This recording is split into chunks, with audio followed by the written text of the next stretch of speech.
তুমি আমাকে এখানে কেন নিয়ে আসছো? কেননা তুমি আজ থেকে এখানেই থাকবে। মানে তুমি এটা কি বলতেছো আমাকে? মানেটা আমি তোমাকে বলতেছি, আমি তোমাকে ডিভোর্স দেব আর আমি তোমার সাথে আর থাকবো না। আর আজ থেকে তুমি এখানেই থাকবে আর ওই বাড়িতে আমি একাই থাকবো। আর এখন তুমি কোথায় থাকবে কি না থাকবে সেটা একান্ত তোমার ব্যক্তিগত ব্যাপার। আমি আর তোমার সাথে থাকছি না। তুমি এমনটা করতে পারো না শান্তা। আমি যা ইচ্ছা তাই করতে পারি, বুঝতে পারছো তুমি? তুমি আমাকে বলছিলে তুমি আমার পাশে থাকবে, আমাকে সাপোর্ট করবে, কিন্তু এইভাবে তুমি।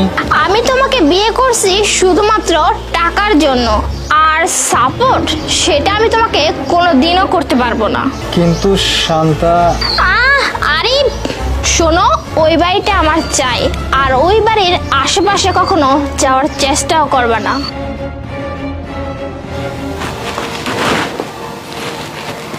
হ্যালো। হ্যাঁ ম্যাডাম, আপনি কি শান্তা ম্যাডাম বলতেছেন? হ্যাঁ